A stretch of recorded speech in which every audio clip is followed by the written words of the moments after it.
Bonjour à tous et bienvenue dans le podcast des Changers. Je suis Fabien Bonnel, cofondateur avec Marina Bonzon du cabinet Changers, un cabinet de conseil qui accompagne ses clients dans leur transformation en veillant à replacer l'humain et la créativité au cœur du système. Le podcast des Changers, c'est 45 minutes ou plus au rythme de nos rencontres où j'interviewe des acteurs du changement, des personnalités atypiques, des chefs d'entreprise, des artistes qui ont subi, vécu, voulu, opéré un changement majeur dans leur vie personnelle ou dans leur activité professionnelle. Ce qui nous intéresse chez Changers, c'est d'identifier avec nos invités quels leviers ils ont actionnés, quelles ressources ils ont utilisées, quelles croyances ils ont dû abandonner pour opérer le changement.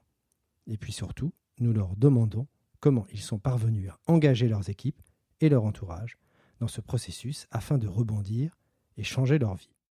Aujourd'hui, j'ai le plaisir de recevoir Tristan Viscock, qui sur LinkedIn se présente comme artiste et entrepreneur. Bonjour Tristan. Bonjour Fabien. Alors, tu as dirigé le département gestion de fortune d'un leader européen de la gestion d'actifs financiers. Tu as ensuite co-créé ta propre structure. Tu es investisseur dans des startups, ultra-trailer émérite, je dois dire, admiratif. Ancien. Coach professionnel et peintre depuis 20 ans. Alors, au-delà de ces différentes vies, le point de départ de cette interview, c'est que depuis 2015, tu peins pour raconter une histoire. Et que cette histoire a tout changé dans ta vie. Oui, c'est clair. Ça a été c'est ça. Oui, c'est exactement ça. C'est un bon résumé. C'est un très très bon résumé. Parce qu'en 2015, il s'est passé quelque chose d'assez incroyable dans ma vie. Et ça a profondément bouleversé la suite. Et j'avoue qu'aujourd'hui, tu sais, on parle souvent d'alignement. Voilà, 2020, j'ai vraiment l'impression d'être en parfait alignement. Et je trouve que c'est important dans une vie. Bien sûr. Alors, ta vie d'avant, c'était comment avant l'alignement ? Avant 2015, on peut faire un petit rétro-planning. Un petit rétro-planning, oui, c'est ça. Bon petit soldat. Non, écoute, j'ai eu un parcours assez classique. Lycée, pensionnat, parce que je suis né à La Réunion et donc j'ai vécu jusqu'à l'âge de 13 ans à La Réunion. Ensuite, je suis arrivé en France en pension, donc gros choc. Oui, choc. Oui, total. Comment on passe de... T'étais où en pension en France ? À Saint-Charles, dans le sud de Paris. Écoute, choc parce qu'on passe d'un univers où on est entouré de montagnes, plages, et là je me retrouvais dans mon pensionnat avec les avions au-dessus, puisque les pistes d'Orly, je pense, sont dans l'alignement du pensionnat. Et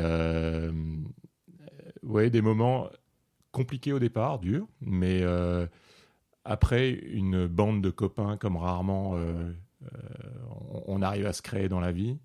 Que j'ai toujours aujourd'hui, que j'ai toujours plaisir à voir. Et finalement, quand tu te retrouves en terminale en pension, t'es le roi de la bande. Enfin, ou pas. On a une vraie bande qui se marre et ça a été des super moments. Donc, bande de copains que tu as conservé. Toujours, ouais. Néanmoins, un choc, juste pour revenir... C'est quoi le truc qui a fait que tu as pu t'intégrer ? Écoute, c'est très, très rapidement le fait d'être ensemble dans un environnement hostile. Non, je rigole, mais le pensionnat quand même change la donne par rapport à la vie d'avant où... Tu vois, moi, j'étais même pas demi-pensionnaire. C'est-à-dire que tous les jours à midi, et là, tu changes complètement de cadre. Donc, tu as l'impression de passer de l'île à un univers un peu... Le week-end, tu y restais ? Non, on sortait le vendredi soir. Mais cela étant, c'est une superbe expérience. Et je le regrette absolument pas. Si c'était à refaire, je le referais. Peut-être pas... Je pense qu'à partir des années lycée, c'est hyper sympa. Avant, c'est peut-être un peu tôt, mais écoute, les conditions l'exigeaient ou l'imposaient. Donc voilà, ça a été une belle expérience. Ensuite, je voulais être avocat. C'était quelque chose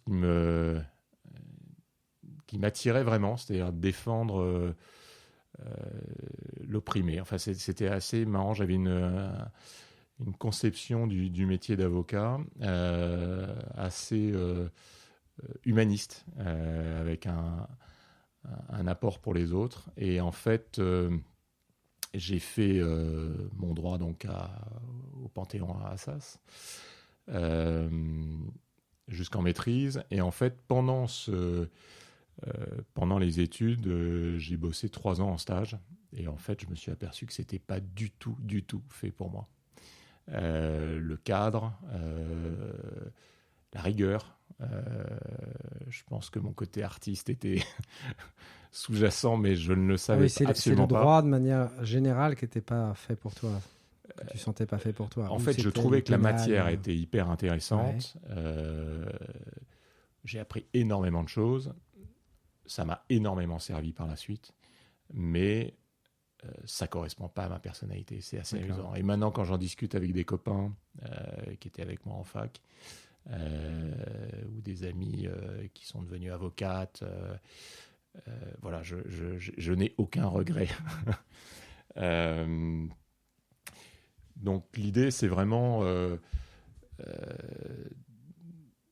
d'avoir trouvé pendant ces stages la capacité à faire ce que je voulais faire dès le départ. Et en fait, ça faisait très longtemps que je boursicotais, c'est marrant, mais je m'intéressais au marché financier, d'abord parce que je trouvais qu'il y avait une ouverture sur le monde importante, parce que tu es toujours obligé d'être au courant des infos, de l'actualité. Il y a quelque chose de très pulsatile dans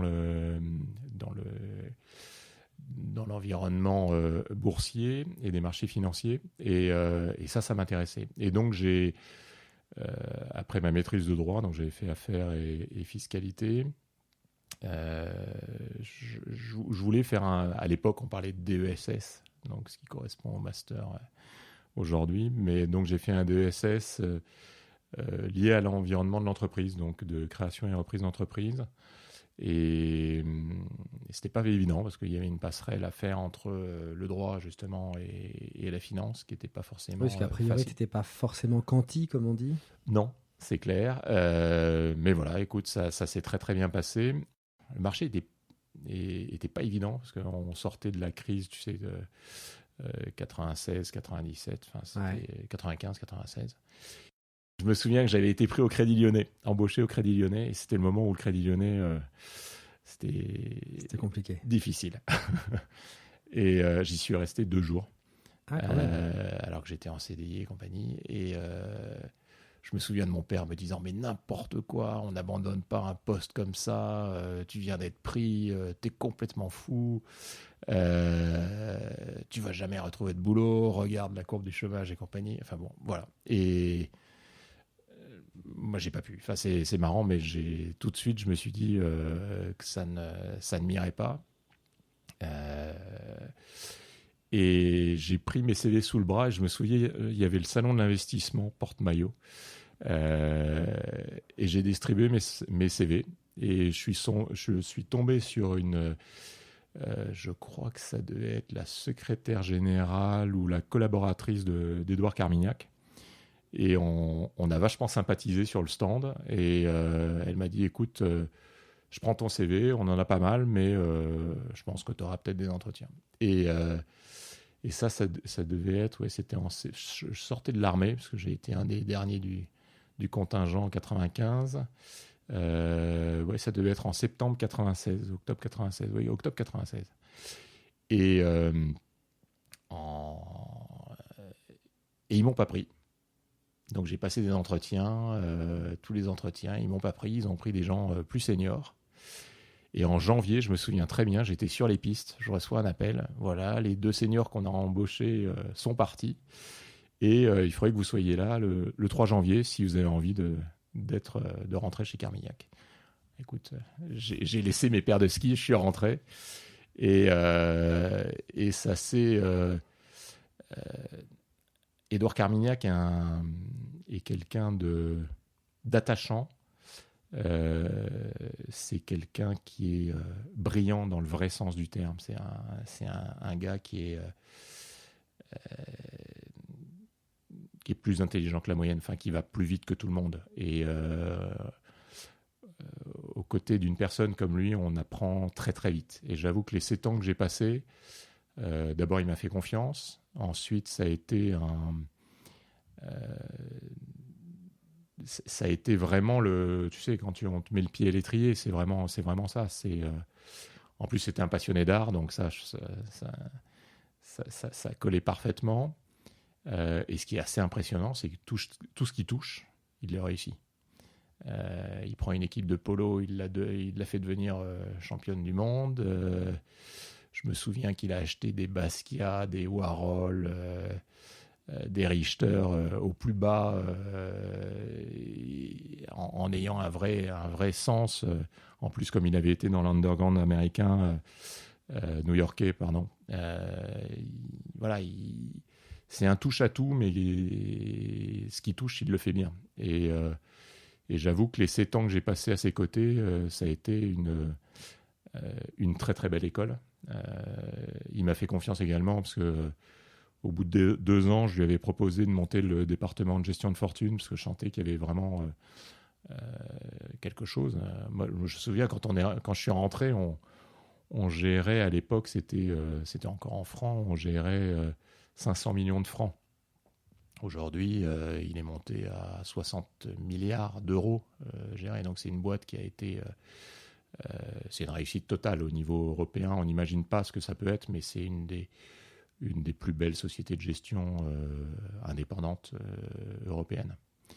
Voilà. Et donc j'ai beaucoup appris en 7 ans. Tu dirais que ça a été ton mentor ? Ouais, bien sûr. Oui, c'est un mentor. Tu sais, quand tu es face à quelqu'un qui est brillant, on apprend vite. On est obligé de se mettre au même niveau, au même rythme. Enfin, pas au même niveau, mais au même rythme. Et donc, c'est un mentor. Et surtout les compartiments de la vie. C'est pas que la finance, c'est l'art aussi. Finance, art, cette envie de construire quelque chose. Et en fait, c'est assez amusant. Mais quand j'ai voulu prendre mon indépendance, il a refusé ma démission au départ. Donc on a fait une rupture conventionnelle à l'époque. Mais je sais qu'il a gardé l'enveloppe de ma démission pendant 2 mois sur son bureau et je trouvais que c'était un geste sympa. Mais moi, j'avais ça qui me titillait. J'avais envie de créer ma boîte et j'avais envie de voler de mes propres ailes. Et après 7 ans, je trouve que c'était un bon cycle. Je me suis aperçu aujourd'hui que j'avais des cycles de 7 ans, en fait. C'est ni Kondratiev, ni Juglar, c'est mon cycle à moi. Et en fait,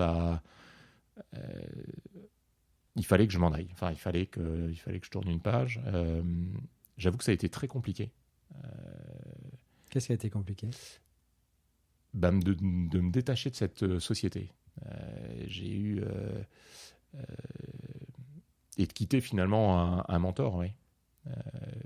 J'ai mis beaucoup de temps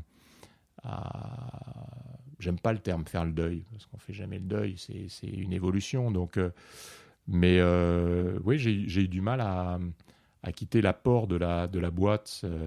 En plus, on voyait qu'elle grossissait. C'est toujours sympa d'être dans une boîte qui arrive à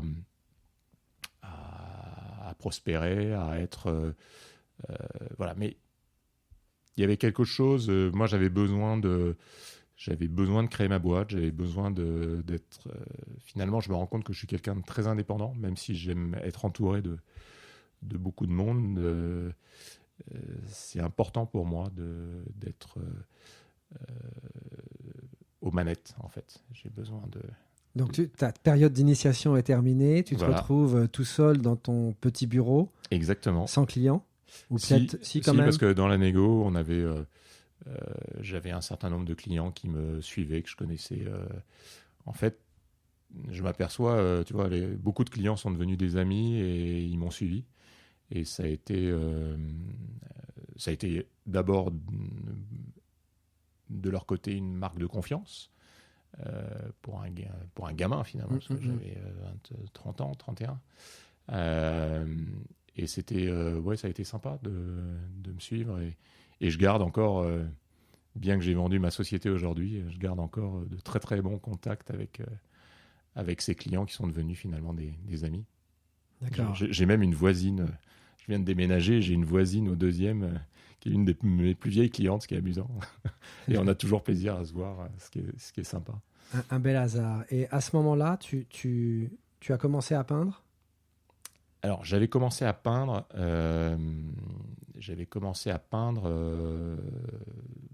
La première ou la deuxième année de Carmignac. C'est marrant. Il y avait eu les crises russes et émergentes qui s'étaient enchaînées. Et donc, beaucoup de stress. Et j'ai trouvé que dans la peinture, il y avait quelque chose d'exutoire. En fait, j'arrivais à... Alors, ce qui a été très drôle, c'est les débuts. Moi, je ne me souviens pas bien dessiner quand j'étais gamin. Et donc, je m'y suis mis, mais en tâtonnant totalement. Et je me souviens d'un dîner avec des copains, avec des amis.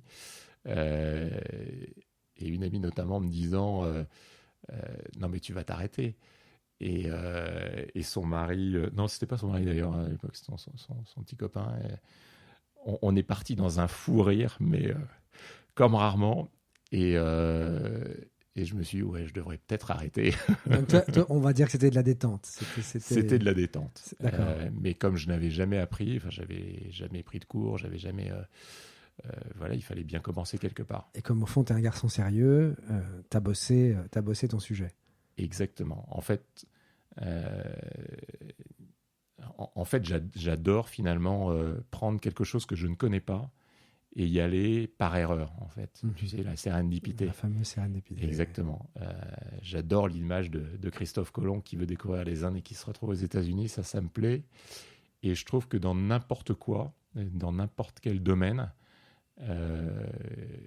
tu fais des erreurs, mais tu apprends énormément et tu découvres énormément de choses. Et ça, pour moi, c'est super important. C'est quelque chose qui... je pense même qu'on peut faire les bonnes trouvailles. Tu vois ce que je veux dire ? C'est en fait de la recherche fondamentale. Et la recherche fondamentale, ça part de quelque chose qui...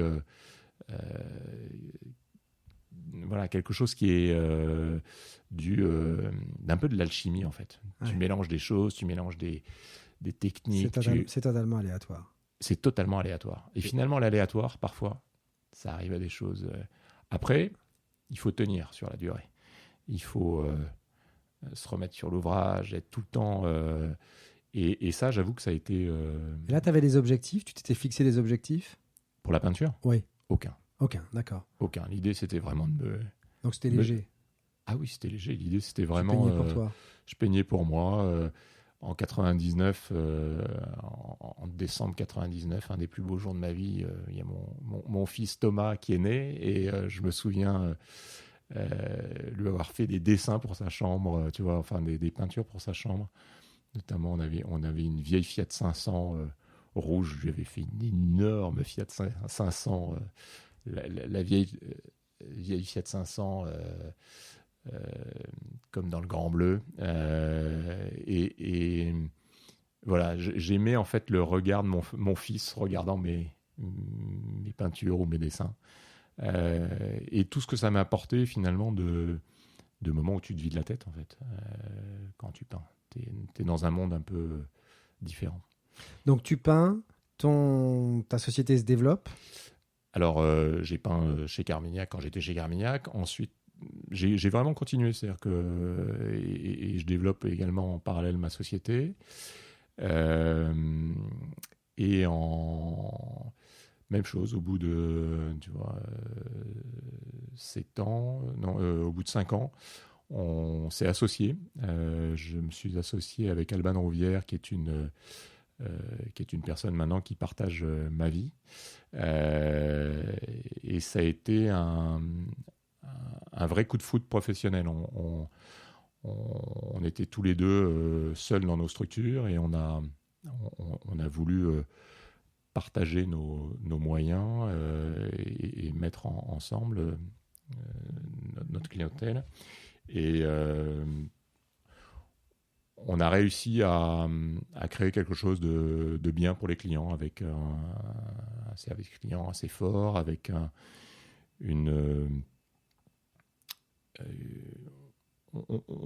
on faisait notre métier, mais en faisant attention au client qui est derrière. Parce qu'en fait, quand tu gères des actifs pour des clients fortunés ou d'autres, ce qui est important, c'est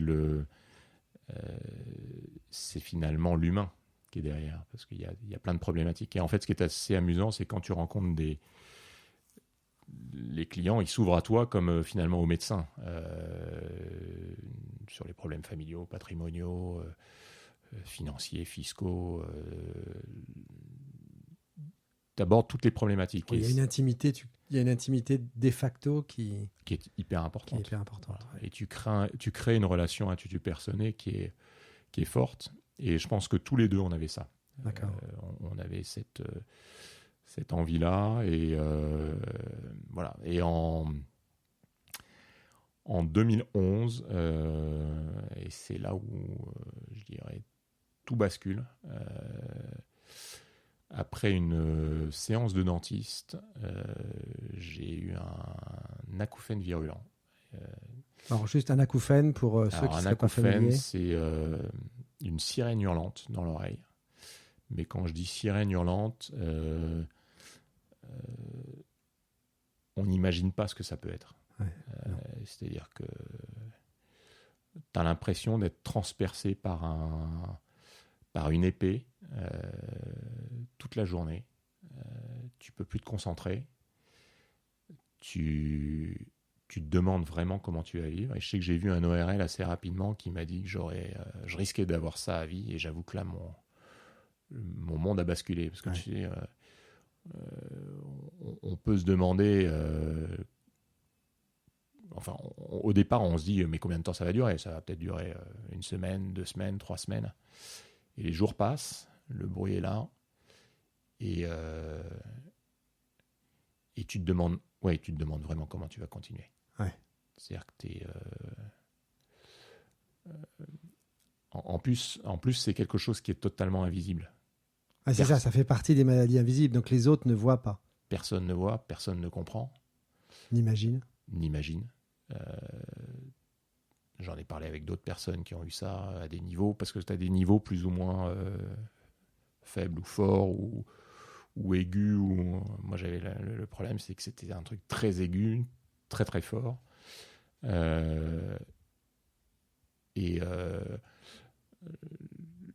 Tu sais, le mal des autres est toujours supportable. C'est ce qu'on dit. Tant qu'on n'a pas vécu le truc, on ne sait pas ce que c'est. Et moi, je me souviens, c'était 1 mois avant mes 40 ans. Et mon anniversaire des 40, je me souviens être dans une bulle. C'est-à-dire que tu es entouré de tes amis, de ta famille, mais tu es dans une bulle totale. Tu n'es plus sur Terre. Enfin, tu vis plus de la même façon. Et là, on se dit quoi ? Et là, on se dit... on imagine plusieurs fois par jour comment on va arrêter le bruit. Ouais. Qu'est-ce qui te fait tenir ? Qu'est-ce qui me fait tenir ? Mes enfants. En plus, ça déséquilibre, tu vois, un couple. On était ensemble depuis 20 ans avec mon épouse et ça déséquilibre totalement ta vie, en fait. Bien sûr. Ça change, ça change tout. Et les gens... et ce que je n'arrivais pas à comprendre, et ce que j'ai compris aujourd'hui, c'est que les gens ne peuvent pas comprendre. Même les personnes les plus proches ne peuvent pas comprendre ce que c'est. il faudrait presque... Mais j'imagine une œuvre d'art où on se mettrait dans cette situation-là.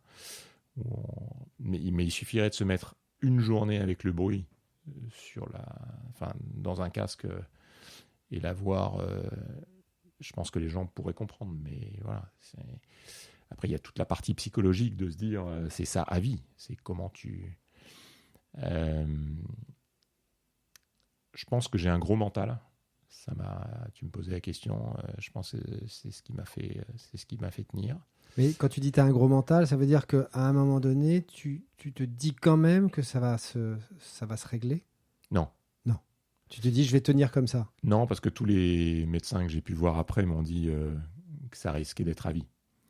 D'accord. Et j'avais en plus un client qui avait eu ça après un gros choc et qui en avait depuis 40 ans. Donc, ça ne s'était jamais arrêté. Donc, tu vois, j'avais des exemples autour de moi. Alors, c'est marrant parce que je n'ai pas eu d'espérance que ça s'arrête au départ. Je suis rentré tout de suite dans le combat, c'est-à-dire en me disant il va falloir que tu vives avec ça et que tu te battes contre ça. Et je pense que ça a été important au départ, c'est-à-dire que le combat était important. Je raconterai après peut-être l'erreur, mais bon. Non, peut-être pas une erreur, mais pour se construire, c'est toujours important. Mais au départ, pour moi, c'est un combat. Donc, c'est... Mais c'est un combat pour pas perdre?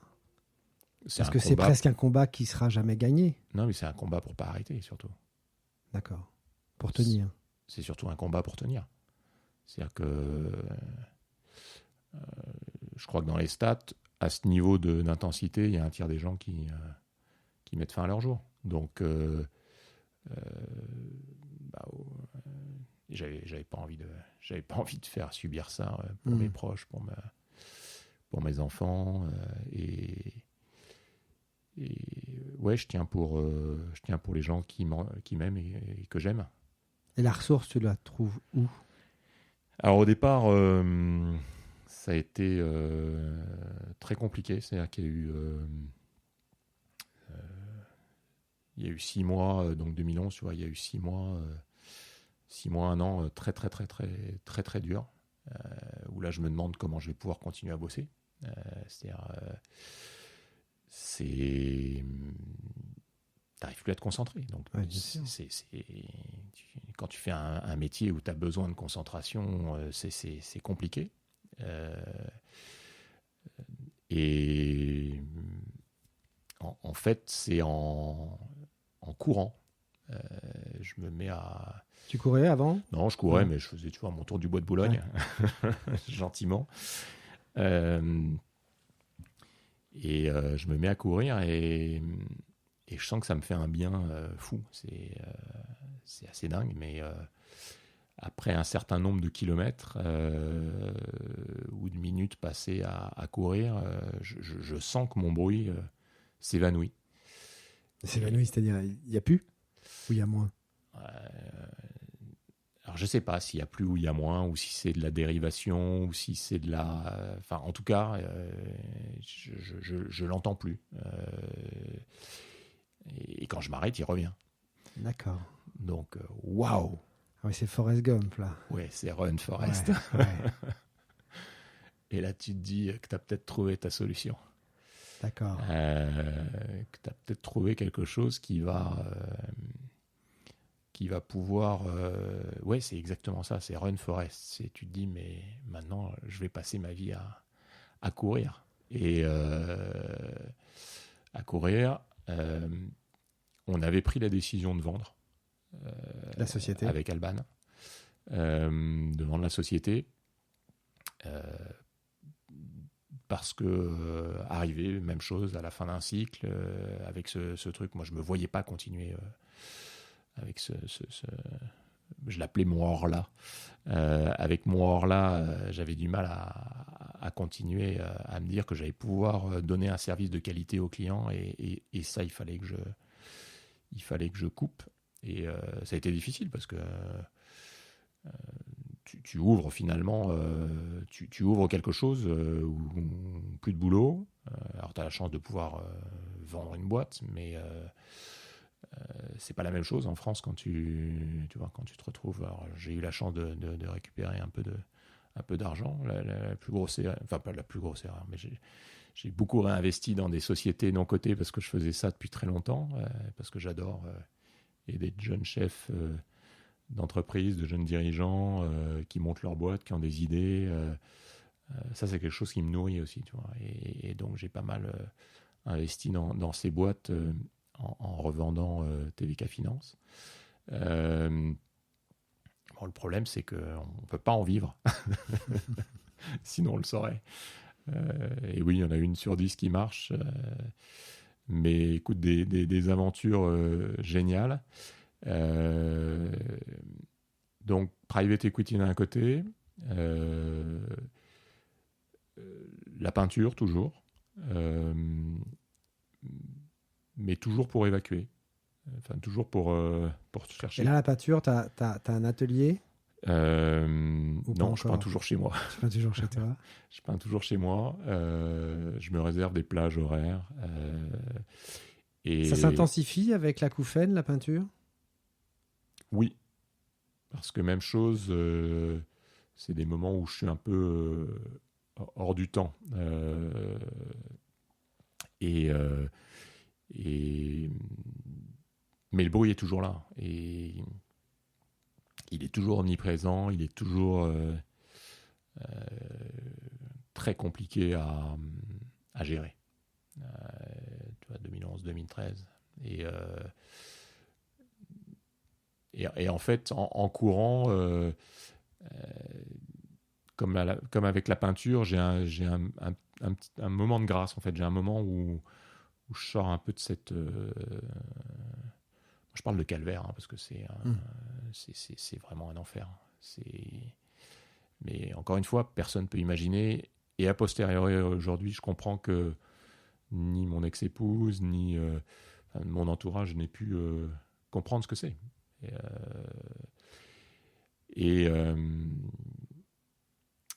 La chose importante, c'est en fin 2012, donc 31 décembre 2012, on passe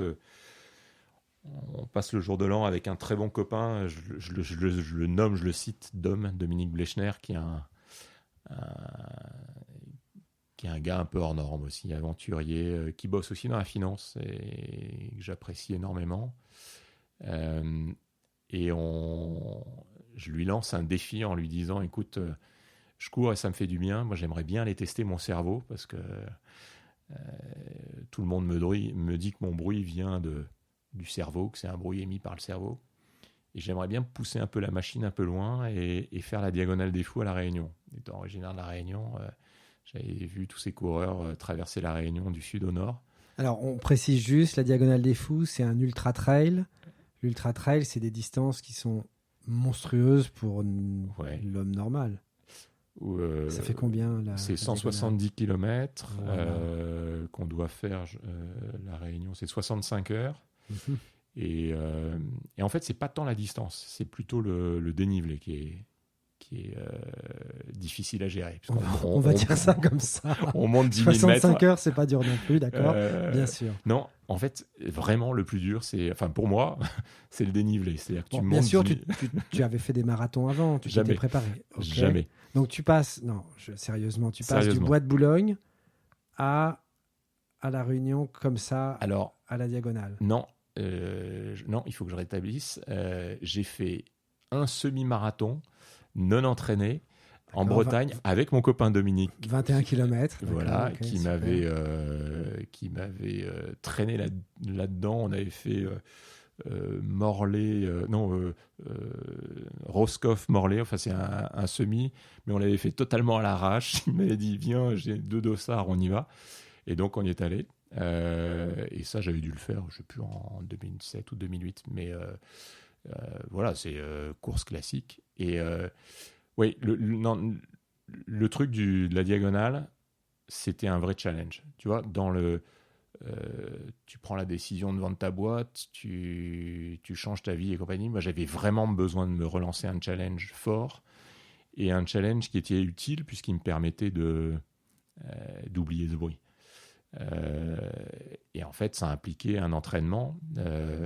Et donc, quand en 2012, donc le 31 décembre 2012, on s'est lancé ce défi de faire la Diag, le départ est en octobre. Tu vois, j'avais 10 mois devant moi pour me préparer. D'accord. 10 mois, c'est court, en fait. C'est très, très court. Ouais. C'est très, très court.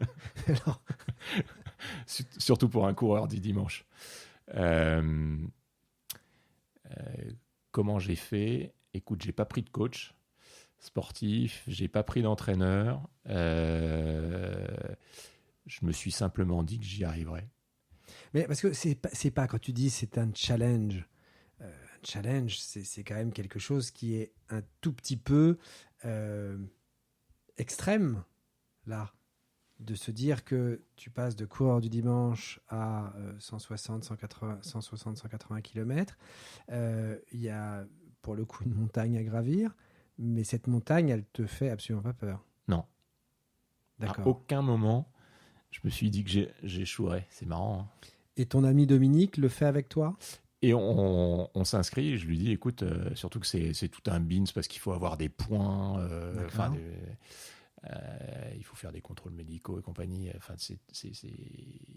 on n'y arrive pas comme ça. Et en fait, il faut un certain nombre de points, donc il faut avoir fait un certain nombre de courses. Donc il fallait que je fasse ces courses avant octobre. D'accord. Et je me souviens que la première course, alors c'est un petit clin d'œil, mais c'était la montagne de Cézanne. Et on a fait le trail de la Sainte-Victoire, qui est magnifique parce qu'on monte sur la Sainte-Victoire, on est sur les crêtes, c'est sublime. Et donc c'était, je sais plus, 65 ou 70 km, et avec un peu de dénivelé, mais ça permettait de donner un certain nombre de points. Il fallait en faire un autre, donc j'ai fait l'éco-trail, ce qui m'a permis d'avoir tous les points pour arriver à être sur la ligne de départ de la diagonale. Et mais alors je me souviens des premières courses au mois de janvier, c'est-à-dire quand tu commences à dépasser les 10 km du Bois de Boulogne, 15, que tu montes à 20, et qu'on commence à faire des sorties à 30 km, où là, tu te dis, mais au bout de la 30e, tu te dis, mais non, mais 170, c'est tout juste impossible. Donc tu fais tes calculs, tu te dis, 170 à tel kilomètre heure, sauf que ce qu'on ne sait absolument pas, c'est que pendant ces courses, plus tu vas dans la durée, plus le kilomètre heure baisse. C'est-à-dire que tu pars à 11 et tu arrives à 2. Et donc, non, ce qui a été incroyable, c'est la programmation. Tu sais, la PNL.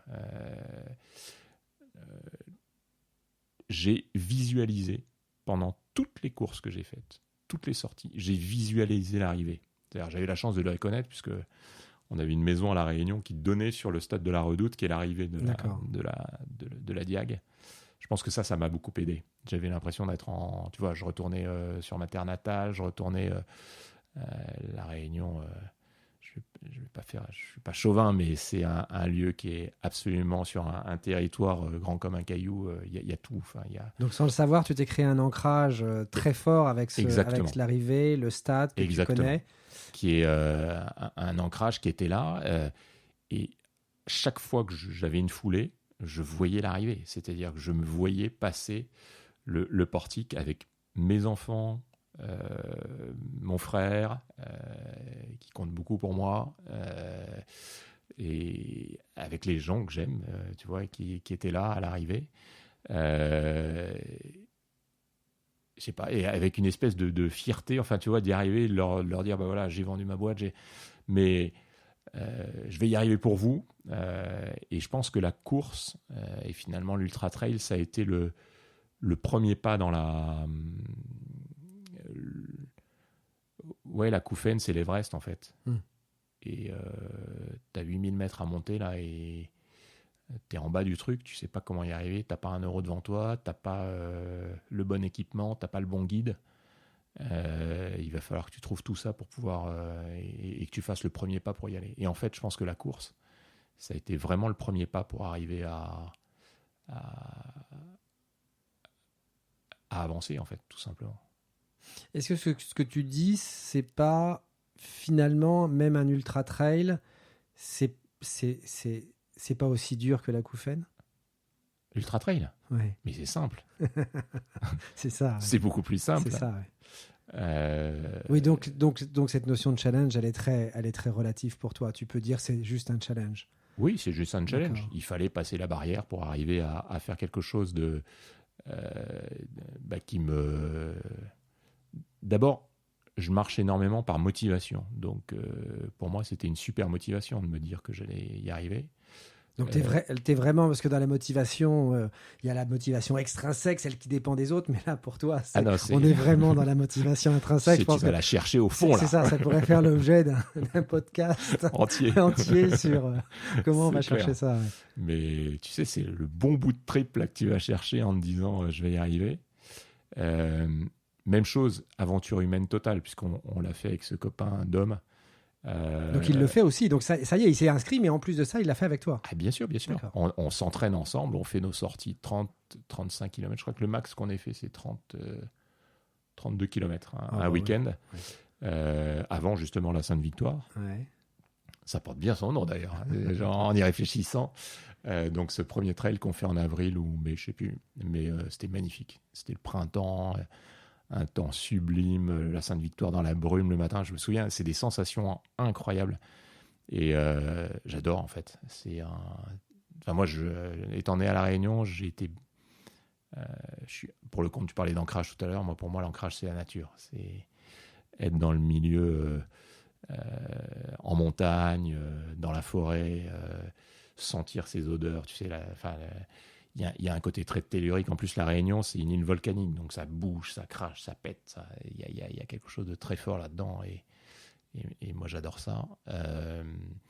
Et avec Dom, on s'entraîne, et il m'avouera, après la diag qu'il n'imaginait pas une seule seconde que je passerais les 50 km. Voilà. Donc lui, ça le rassurait en se disant bon comme ça, moi, ça me permettra aussi de m'arrêter à 50 km. Non, parce que lui, il avait déjà dû faire un truc de 100 bornes. D'accord. Il avait fait les 100 km de Millau, je crois, un truc comme ça. Ou les Templiers. Le trail des Templiers, je crois qu'il est, je sais plus, 70, 75. C'est un univers un peu à part. Hein. On rencontre un peu des zombies. Mais en tout cas, ça a été une aventure, c'est une aventure, parce que quand on est plongé dedans, c'est une aventure absolument géniale. Et donc l'arrivée, elle est comme tu l'avais imaginé, c'est-à-dire avec tes enfants. D'abord, il y a le départ. Il y a le départ. C'est-à-dire qu'on se retrouve à 2000 personnes sur la ligne de départ. Je vais le faire rapidement, parce que sinon, je pourrais passer un podcast de 5 heures entier à raconter la course, ou 60 heures, parce que je pense qu'elle est tellement, même chose, ancrée, que tu revois toutes les images. C'est incroyable. Tu peux refaire le parcours. C'est dingue. Tu as tellement d'endorphines, tellement de... c'est des moments exceptionnels. On a fait des hallucinations démentes avec Dom. Je me souviens, 3h du matin, on est au milieu du cirque de Mafate sur le sentier scout, chemin des scouts, je ne sais plus comment. Mais tu as 900 mètres de dénive d'un côté, 900 de l'autre. Il me dit, c'est marrant, je vois des mains courantes partout. Tu penses, il y avait des fougères, ils pouvaient tomber, on pouvait... Moi, je me suis vu... pourchassé par des Maasai avec des saguets. J'étais sur le chemin des Anglais, qui est un truc absolument abominable, où il y a des rochers dans tous les sens. Mais voilà, on a des... C'est un truc qui est hallucinant. On voit tomber des gens qui s'endorment direct devant toi. Tu vois un type tomber, il s'endort.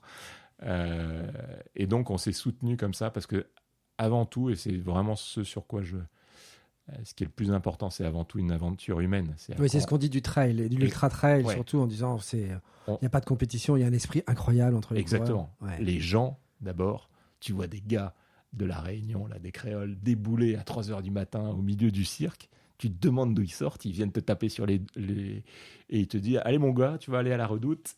Et t'as le moral pour y aller et compagnie. Donc, c'est un truc qui est dingue. C'est une ambiance. L'île s'arrête. C'est une fête nationale pendant 3 jours à la Réunion. Donc, les gens te font des caries, tu vois, au stop. Donc, c'est un truc et aventure humaine aussi hyper importante avec mon pote. d'hommes. Parce que là, on s'est vraiment soutenu. C'est-à-dire que, tu sais, tu as des baisses de régime, mais d'enfer. Il y a des moments où ton corps te dit, mais stop. Et ton cerveau te dit, mais vas-y, continue. Et notamment au bout des 100 bornes. Et on arrive, oui. Je me souviens, je vois on avait attendu 2 heures au dernier ravito parce que je voulais que mes enfants soient là et que les enfants de Dom soient là. Et en fait, mon père était là et avait en charge tous les enfants, donc avec mon frère et sa compagne. Et quand on est arrivé, c'est incroyable. Mais l'image, il y a un truc hyper bizarre aussi pendant la course. J'ai dû me répéter 1 million de fois, je ne sais pas pourquoi, never give up. Ne lâche pas, enfin, le terme en anglais qui est... et je ne sais pas pourquoi en anglais, et je ne sais pas... Mais 1 million de fois, je me suis répété, never give up, never give up. C'est drôle, hein, tu as un espèce de mantra comme si tu... Et quand je suis arrivé... Tu arrives de nuit ou de jour, là, toi ? On arrive... Non, parce qu'on est arrivé justement à 5 heures du matin... au ravito et comme les enfants étaient arrivés la veille en avion, il fallait le temps qu'ils se réveillent, qu'ils arrivent et compagnie, et on a dû attendre 2 heures ou 2 heures et demie, donc on est arrivé au petit jour, et l'image que je m'étais gravée pendant 9 mois d'entraînement, 10 mois d'entraînement, a été celle-là. C'est-à-dire que c'est exactement ce que j'ai vu qui s'est passé. Incroyable. C'est incroyable. Ouais. Donc, mentalisation, c'est-à-dire que quand tu mentalises quelque chose, tu y arrives. Et quand tous les ingrédients sont là, tu peux arriver à ce que tu veux. C'est ce qui est impressionnant, c'est que la capacité de l'être humain, enfin de l'homme, et pour moi c'est ce que je trouve assez prodigieux, c'est quel que soit l'enjeu, quel que soit le combat, quel que soit le challenge, si tu as envie d'y aller, tu y vas. Ouais, si tu travailles sur tes représentations, exactement. Si tu les utilises bien. Exactement. Et tu trouves les ressources. Ouais. Donc c'est c'est une belle... Enfin, pour moi, cette course-là, c'est une belle leçon de vie. Et tu vois, j'entends pas le bruit pendant toute la course. Donc 65 heures de libération... Non, 56 heures, on a mis. 56 heures de libération. C'est-à-dire que j'ai pas entendu mon hors-là pendant 56 heures. C'est ça, souffrance contre souffrance, il y en a une qui a gagné là quand même. Pendant 66 heures, il y en a une qui a gagné. J'ai pas souffert 1 minute pendant le trail. C'est incroyable, mais je n'ai pas souffert 1 seule minute. Tu as un bobo toutes les 5 minutes, tu as une hanche qui coince, tu as des trucs bizarres qui t'arrivent. Il n'y a pas un moment où je me suis pas dit que ça allait s'arranger, enfin, où je me suis dit que ça allait pas s'arranger. C'est assez impressionnant en fait. Et tu penses à ce moment-là, tu te dis, waouh, super, mon acouphène n'est pas là. Non, à aucun moment. Non, là, t'es quand même humain. Tu penses à tes genoux, tu penses à tes hanches. Exactement. C'est ça, d'accord. Non, tu penses à avancer surtout. D'accord. Tu penses à avancer et tu vois la ligne d'arrivée et tu te dis, j'aimerais bien que j'aimerais bien qu'on y soit.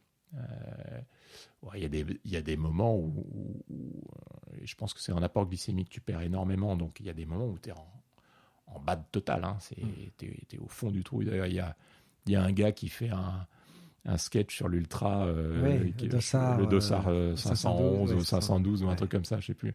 Mais c'est absolument ça. Enfin, moi, je suis allé le voir, ça a été une crise de rire absolument. C'est absolument génial. Non, c'est une course hors norme. On dit que c'est une des courses les plus dures au monde. Il y a des courses aussi longues avec autant de dénivelé. Ce que je disais tout à l'heure, c'est pas tant la longueur de la course qui est dure, c'est le dénivelé. Pour moi, c'est la montée. Tu vois, il y a 10 000 mètres de montée. En descente, c'est totalement fluide, mais la montée, c'est hyper dur pour moi. Enfin, je souffre. Et quand tu vois des gars comme François Den ou Kylian Jornet qui terminent en 23 heures, alors eux, ils sont pas humains pour le compte. Parce que quand tu les vois courir à une vitesse hallucinante, ils sont pas comme nous, ils sont pas faits comme nous, hein, c'est certain. Et donc c'est à ce moment-là, quand tu arrives, tu te reprogrammes un nouveau défi ou t'attends quand même encore un petit peu? Ah non, t'as envie de repartir le lendemain. C'est ça, d'accord. Et il y en avait une deuxième que j'avais envie de faire, qui était l'UTMB, l'Ultra Trail du Mont Blanc, qui est aussi une course mythique, où là, il y a beaucoup d'internationaux, il y a beaucoup de gens de tous les pays. Et même chose, là, il faut un certain nombre de points. Donc qui est organisé à Chamonix. Qui est organisé à Chamonix, départ Chamonix. Et donc 2013, tu vois, on termine la Diag et je voulais le faire pour 2014, mais pas tiré au sort. Ça tombait bien parce qu'il y avait le mariage de mon frère, donc j'aurais pas pu le faire. Donc ça tombait bien que je sois pas tiré au sort, mais je suis tiré au sort en 2015. Et donc possibilité de le faire. Entre-temps, j'avais continué à m'entraîner, à faire des trails, à continuer à courir. Ça me faisait beaucoup de bien pour la Koufen, je le sentais. Tu avais trouvé une forme d'équilibre, si tant est qu'on puisse trouver une forme d'équilibre? Ouais, je l'avais pas encore totalement trouvé. D'accord. Sincèrement, c'était toujours... Ouais, j'avais toujours du mal à le gérer. Tu vois, juste après la course, il est revenu. Je me souviens dans la voiture, mon frère nous ramenant à l'hôtel, je me souviens du bruit tout de suite, et tout de suite après la course. Donc, malgré la fatigue, malgré le truc, malgré le fait d'être allé pousser très loin la machine et compagnie, mais le bruit était toujours là. Et donc, toujours compliqué de gérer le bruit. Quand je dis que c'est un truc qui te transperce, je sais pas comment on peut le... Mais tu as l'impression qu'on te prend un couteau. Mais moi, je me suis vu, un nombre de fois, je me suis vu avec des tournevis, voir des tournevis ou voir des couteaux, tu sais, quand tu es en train de préparer la cuisine, prendre le couteau et triturer l'oreille pour arriver à arrêter le bruit. Donc, non, on ne l'imagine pas. On ne peut pas imaginer. Et encore une fois...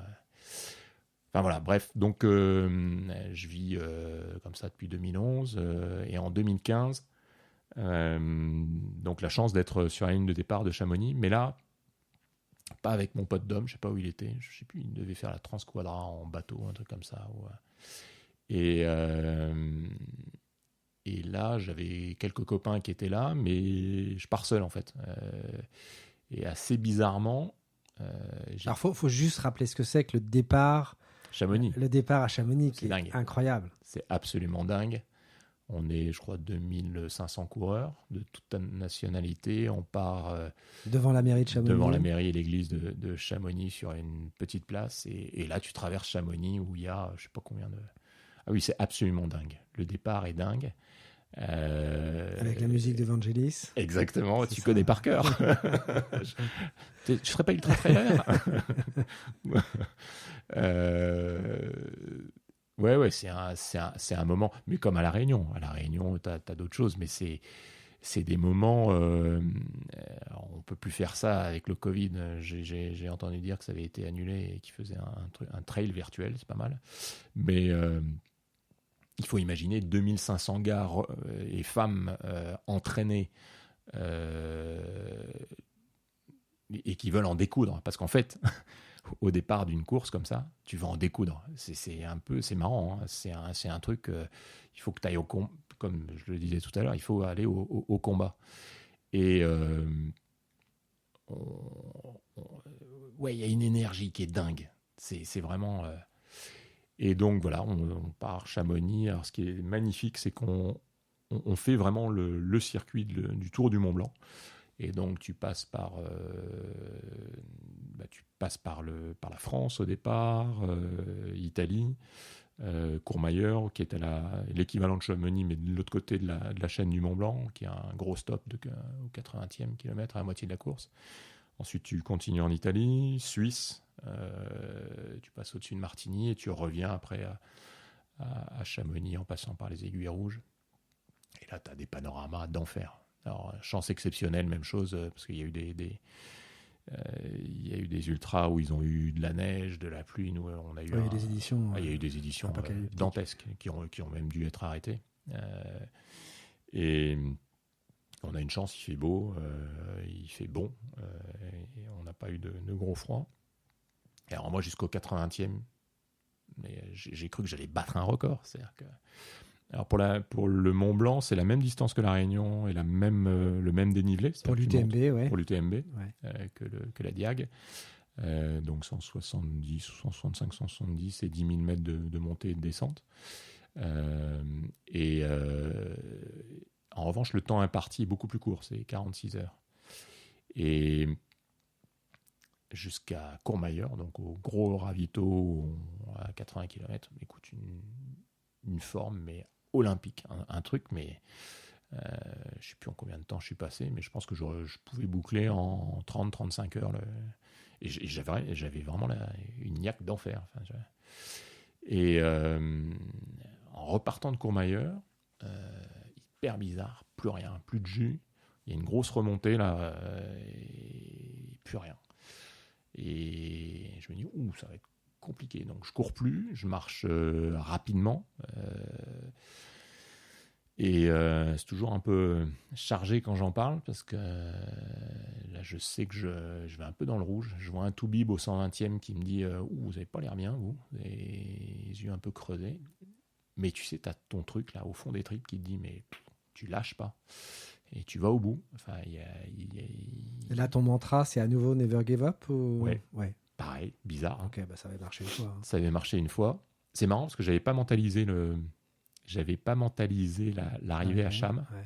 En revanche, j'avais vraiment étudié le parcours parce qu'avec avec Google Earth, avec les films qui ont été faits, tu peux voir exactement, tu vas te conditionner pour être dans la course. Mais c'est marrant, j'avais pas vu l'arrivée. Enfin, je l'avais pas mentalisé aussi forte que celle-là. En plus, je savais que j'étais seul, donc c'était pas la même chose. Et je continue comme ça, je croise des copains pendant la course et je me souviens après Valorcine, donc on doit être à 140-145 km. Là, il y a une énorme remontée sur les Aiguilles Rouges avant de redescendre au final sur Chamonix. Et là, il y a 2000 mètres de dénivelé où tu montes tout d'un coup. Il était midi, hyper chaud. Là, pour le compte, il faisait... Et puis là tu es vraiment dans la caillasse. Là. Et là, tu es dans la caillasse, tu as des gros rochers.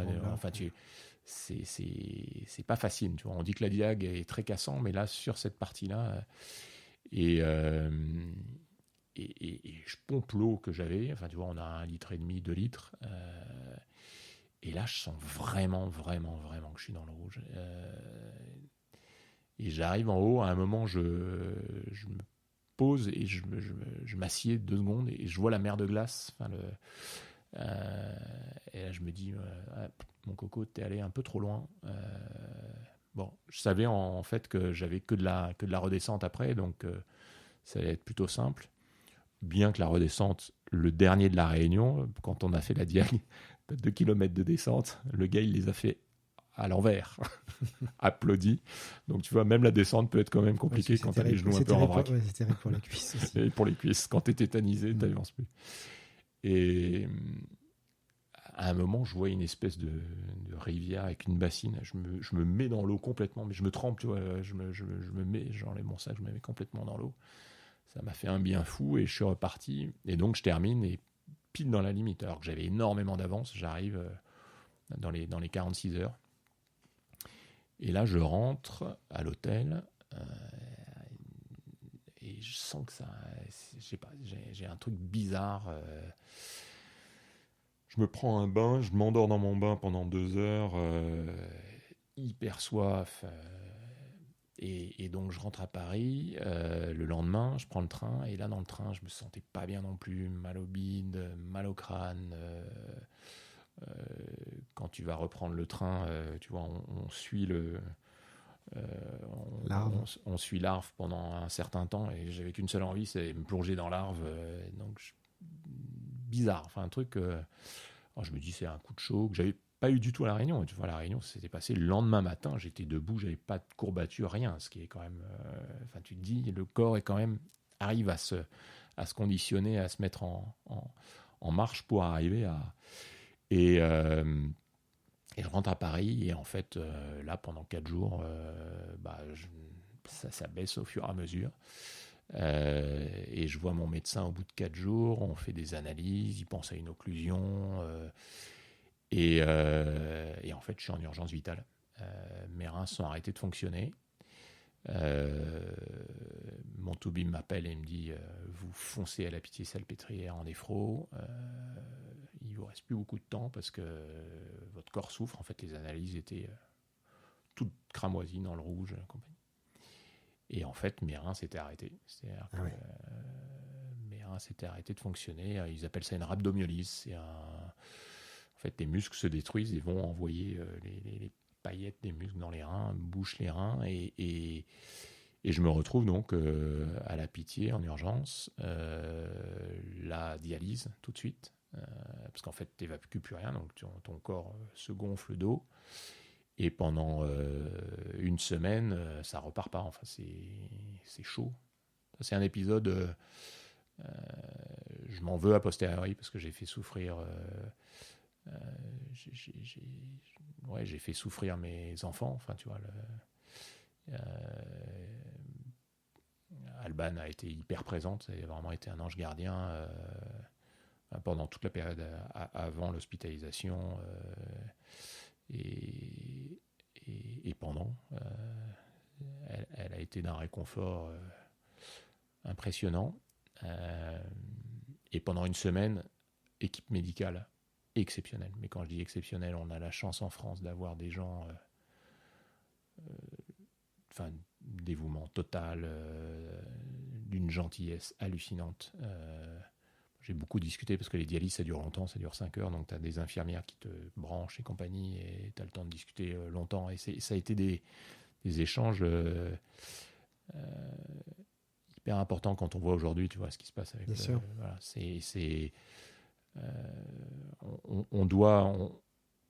voilà, on doit prendre soin de notre système de santé parce qu'il est exceptionnel. Enfin, ça a été un moment très très fort. Et en fait, pendant une semaine, ça repartait pas. Donc, il y a eu des moments où on m'a dit ouais, vous risquez d'avoir des dialyses à vie. Enfin, les toubibs essayent de te faire passer le message en te disant dialyse à vie. Alors, c'est pas drôle du tout. C'est très très grave. En fait. Ouais, greffe de rein. Donc, quand on commence à te parler de ça, tu dis.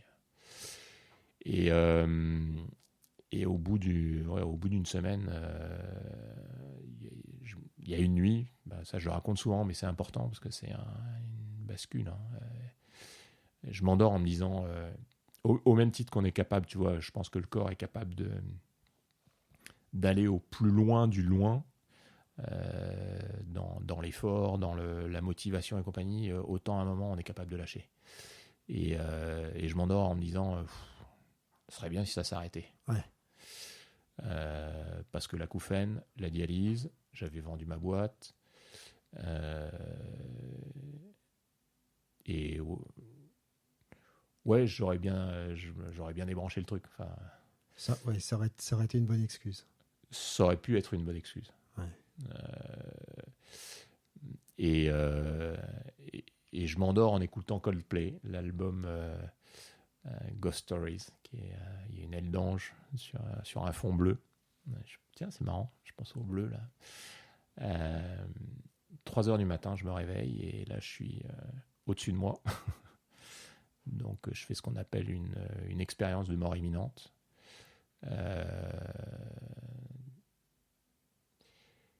Je vois mon corps s'élever, je vois des ailes d'ange, je vois des racines hyper profondes et je vois mes enfants et ma compagne Alban. Et là, j'ai dû m'endormir. Le truc, c'est qu'à 6h du matin, je vais aux toilettes et tout était reparti. C'est incroyable. Et donc la mécanique, la diurèse, ce qu'on appelle, quand tu urines, la diurèse repart entièrement. Et on a continué à me faire quelques dialyses, mais une semaine après, je sortais sans séquelles. Donc là, tu commences à te poser des questions. Tu te dis, mais qu'est-ce qui s'est passé ? Est-ce que le cerveau a fait reset ? Ou est-ce que finalement le corps humain est assez bien fait pour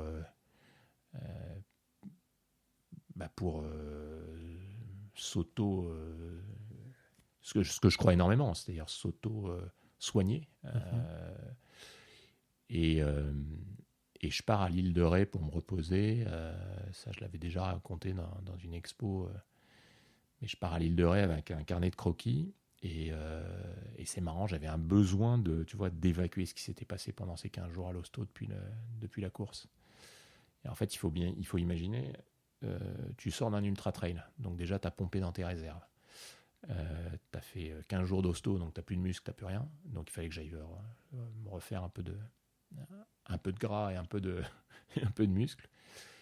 Et je dessine. Et là, en dessinant, tu vois, c'est un carnet de croquis avec de l'encre de Chine. Et je dessine, et les trucs viennent comme de l'écriture automatique. C'est assez étonnant, mais et je peins tout ce qui m'est arrivé, les montagnes, les racines, hyper bizarre. Enfin, quelque chose de... Des sujets que tu n'avais jamais peint avant? Jamais. Je n'avais jamais peint d'encre de Chine, dessiné à l'encre de Chine avant. Avant, ce que je peignais, c'était plutôt street art avec des bombes, avec des pochoirs, n'ayant aucune technique. Et j'ai des trucs qui arrivent, mais c'est spontanément et qui sont, moi que je trouve beau, hein, et qui me parlent. Donc, et ça, j'en fais, je sais plus, 60, 70, 80. Mais comme de l'écriture automatique, ça vient. Et là, je me dis, mais quand je rentre, je voudrais recréer ça sur des grandes toiles. Et tu vois, avoir retrouvé un peu la sensation comme avec l'encre de Chine. Donc je me dis, je vais prendre... alors que j'avais jamais peint à l'huile, je prends un tube d'huile noire et un tube d'huile blanche et je peins comme ça, de façon spontanée. Comme j'ai pas de technique, je projette, comme beaucoup de peintres depuis la nuit des temps, avec la caméra obscura, ce qui me permet d'avoir les contours très rapidement. Et après, il y a une espèce de truc qui vient, une espèce de mécanique, où je suis presque en état d'hypnose quand je peins. C'est assez étonnant, mais et ça vient tout seul. Alors qu'avant, c'était quelque chose de construit. Tout était construit. C'est hallucinant. Et je peins. D'abord, ça me fait un bien hallucinant. C'est-à-dire que je suis dans une espèce de... je peux parler de transe, mais on peut parler de transe, je sais pas. Mais, et ce qui est étonnant, c'est que ce que je peins est totalement différent de ce que je fais avant. Alors, je me suis pas mal renseigné, tu vois, auprès de l'ICM, l'Institut du cerveau et de la moelle épinière, pour savoir comment ça se passait. Alors, il y a ce qu'on appelle le syndrome du savant acquis.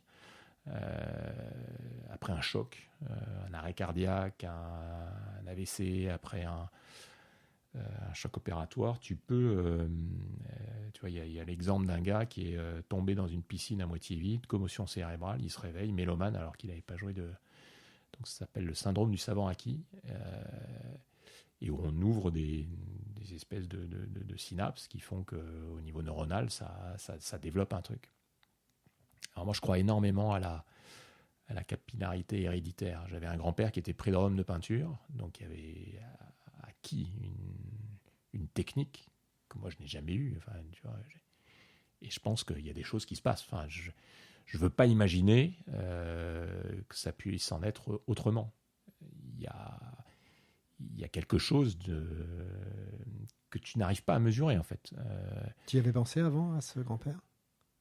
Alors, quand tu commençais à peindre, j'y pensais parce qu'il a toujours été pressant. Ouais. Nous, on a toujours baigné dans un univers artistique. Je me souviens, gamin, dans son atelier à Pau, puisqu'il était originaire du Béarn, on a toujours été entouré de ses tableaux, de ses dessins. C'était un peintre de génie, malheureusement pas reconnu, mort trop tôt parce que mort en 1943, pendant la guerre. Et c'est marrant parce que j'avais transformé après mon bureau une partie en atelier. J'avais une petite pièce que je me réservais en tant qu'atelier. Il y avait un de ses autoportraits qui est magnifique, qui me regardait de l'œil en me disant ça c'est bon, ça c'est pas bon. Et là je peins pendant 2 ans en monochrome noir. Et d'ailleurs tu vois, tout à l'heure on parlait de la sérendipité, mais après avoir fait quelques tableaux avec du noir et du blanc, à un moment, j'ai éliminé le blanc. Et en fait, en allant Et maintenant, mes toiles, c'est presque comme si j'allais sculpter. C'est-à-dire que j'utilise mes doigts, j'utilise des chiffons, je vais gratter la toile, elle est directement accrochée au mur, je vais la gratter. Et en fait, ça, c'est arrivé par erreur. Parce qu'en fait, tout ce que j'ai acquis, hormis, j'ai dû aller 5 ou 6 fois aux Beaux-Arts avec un ami artiste qui s'appelle François Mandras, qui est prof aux Beaux-Arts et qui donne des cours du soir, tu sais, pour les adultes. Et j'avais envie de sentir, parce que mon grand-père avait fait les Beaux-Arts de Paris, j'avais envie de sentir l'ambiance, et notamment de l'amphi-anatomie. Et de cette, il y a une ambiance dans les écoles d'art, et j'avais jamais senti ça. Et le fait de pouvoir y rentrer en faisant du croquis et compagnie, j'ai fait ça, je sais plus, en 2014. Ça m'a donné un peu le, je sais plus d'ailleurs la date, mais ça m'a, voilà, l'ambiance. Mais pour en revenir aux erreurs, en fait, c'est en faisant beaucoup d'erreurs que j'ai réussi à trouver cette technique finalement où ce sont des monochromes purs aujourd'hui, où ce ne sont que des noirs ou des bleus ou des verts. Et voilà, je vais travailler la toile. Enfin, je vais creuser dans la matière, tu vois, quand c'est des personnages, quand c'est des montagnes, parce que j'aime beaucoup peindre l'univers des montagnes. Pour moi, il y a quelque chose, c'est la montagne de l'âme. Il y a quelque chose du niveau de l'élévation. Pour moi, tu parlais tout à l'heure de gravir une montagne. Pour moi, c'est un de mes meilleurs moments, la montagne. Là, j'en reviens, j'étais à Zermatt. Normalement, il y a une exposition qui devrait se faire à la fin de l'année à Zermatt. J'ai rencontré un gars, d'ailleurs, totalement habité, qui est artiste là-bas, mais qui a aussi un hôtel, une galerie. En fait, tu rencontres des gens qui sont profondément habités. Et c'est ce qui est dans le partage humain et dans ce que j'ai envie de faire passer comme message. C'est ce qu'il y a de très important, en fait. Oui, parce que après cette première production, tu te retrouves à exposer des grands formats. Ouais. En fait, j'ai sur tes terres de souffrance. Alors la première expo a été dans une galerie à Paris, la galerie Vanessa Kwang, où là j'avais exposé tout ce que j'avais produit pendant 2 ans. Et où je racontais finalement mon histoire.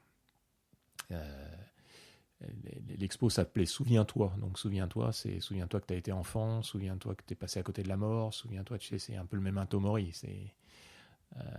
N'oublie pas que tu es mortel. Et alors c'était une expo un peu dure, mais il y avait une fenêtre à la sortie. La conclusion, c'était sur les montagnes.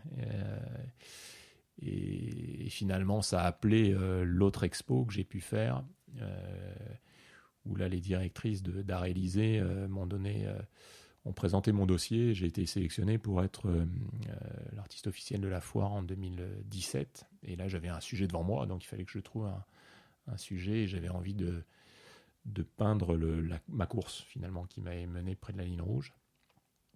Et donc, j'ai peint 16 grands formats de 2 mètres par 2 mètres du Mont Blanc, de ces images qui s'imprègnent, tu sais, quand on est en course et qui s'imprègnent à vie, avec un message sur le climat et l'environnement, qui était important pour moi, parce que il suffit d'aller se promener sur la mer de glace et discuter avec des copains guides pour voir que ce qui se passe s'accélère très vite. Alors oui, il y a l'activité humaine, il y a peut-être d'autres facteurs, mais quand tu es en montagne... Mais visiblement. Mais visible. Oui, ça. Tu le vois, et tu le vois à toute vitesse. Tu vois, là, on était à Zermatt, on avait fait Chamonix-Zermatt en rando à ski il y a quelques années. Et à la fin, en arrivant à Zermatt, on passe près d'un glacier où il y a énormément de sérac.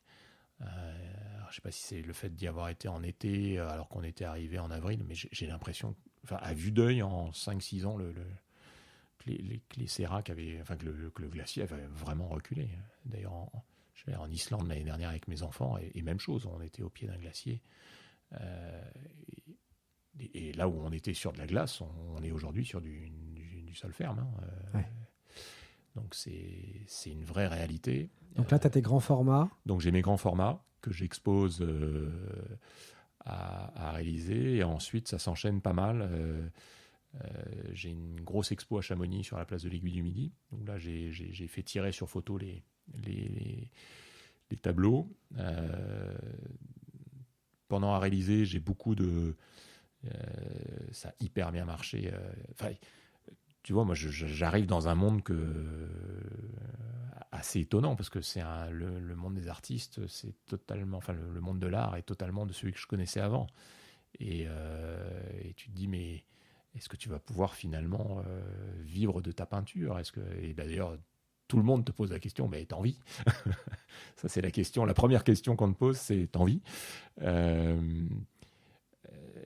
Et en fait, une chose importante qui s'est passée pendant cette nuit à l'hosto, c'est t'as un changement d'échelle de valeur, en fait. Tout s'inverse. C'est-à-dire, ce qui est le plus important pour toi devient ta famille, tes amis. Je voulais plus de contraintes. Je veux plus mettre un réveil le matin. C'est bête, mais je veux pouvoir vivre de mes passions, je veux pouvoir faire ce que j'ai envie de faire. Et tu vois, ça tient aussi du challenge. À un moment, et je pense que la course m'a beaucoup aidé là-dedans, l'ultra m'a beaucoup aidé, c'est me dire à un moment, je quitte un monde de la finance, finalement, où pendant 20 ans, j'ai bossé là-dedans, tu vois, j'ai été formé pour ça. Et je veux, aujourd'hui, mener une carrière d'artiste. Et donc... et vivre de ma peinture et faire passer le message que j'ai à passer par rapport à la peinture. Le temps que j'ai dans l'atelier est un temps exceptionnel. Enfin, pour moi, qui est exceptionnel. C'est un moment hyper riche où tu es en discussion avec... tu vois, tu es en...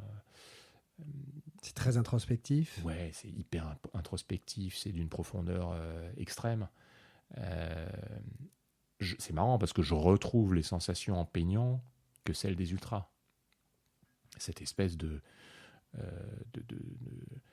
où tu es un peu en dehors du temps, tu es un peu en dehors de tes limites d'espace classique, tu es un peu en dehors du temps de façon générale, et ça apporte quelque chose. Quand je te parlais d'alignement, je pense que depuis 2015, depuis l'épisode à l'hosto, depuis cette nuit qu'on peut appeler une nuit de feu, Eric Emmanuel Schmitt a écrit un bouquin, il parle de nuit de feu, il y a des gens qui parlent de nuit mystique.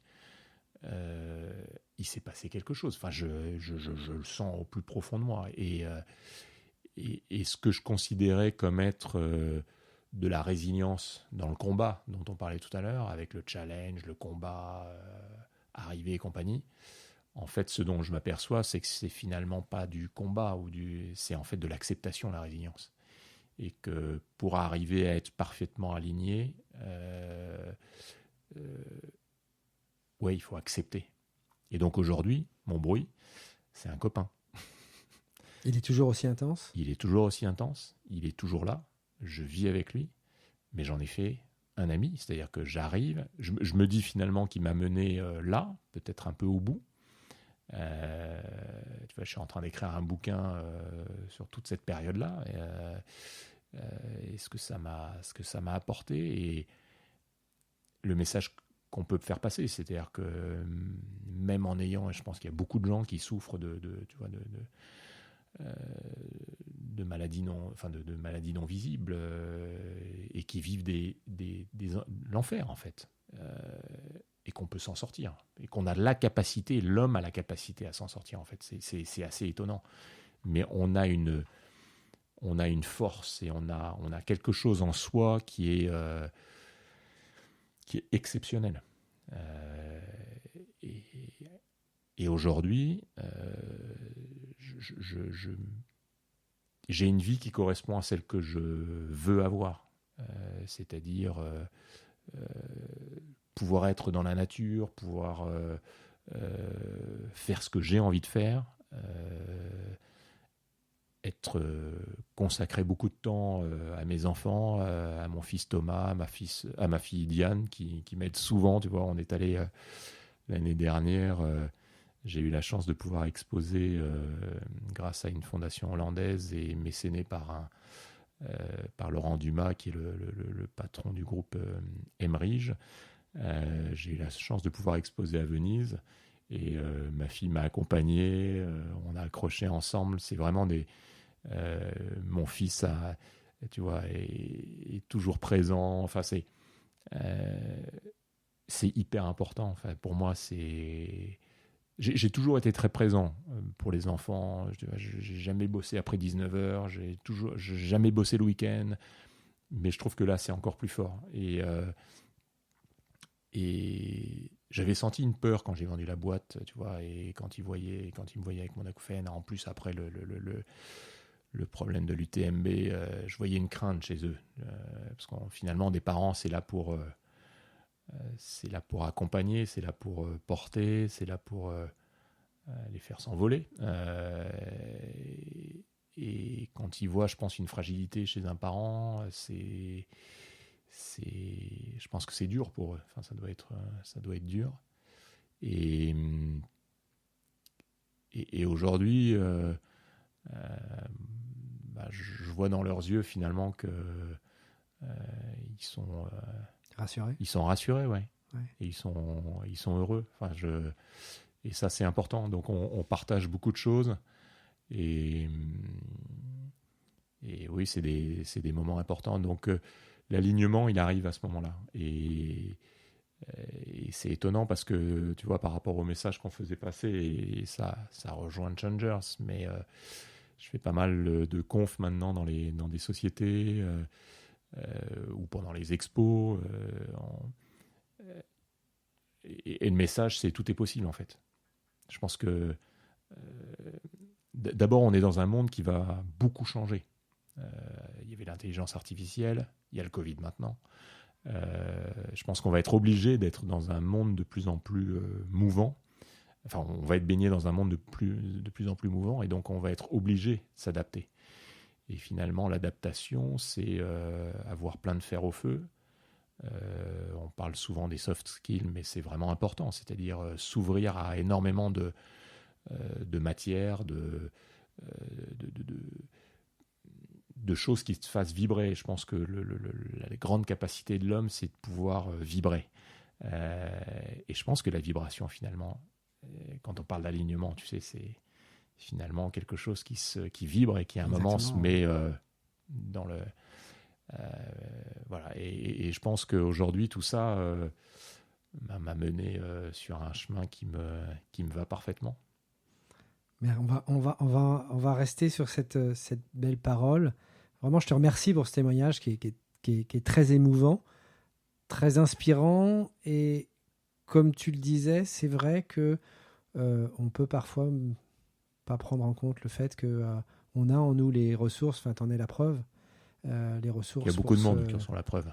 Ouais, mais on a en nous les ressources pour s'en sortir. On le sait pas forcément, mais il faut se faire confiance. Oui, il faut se faire confiance. Il faut se faire confiance, ouais. Et ça fonctionne. Tout à fait. Merci beaucoup. Merci Fabien. Alors, bon moment. Si ce podcast vous a plu, vous n'hésitez pas à vous abonner, bien évidemment, et nous mettre une pluie d'étoiles sur iTunes, sur Deezer ou sur Spotify. Et donc, rendez-vous au prochain épisode. À bientôt.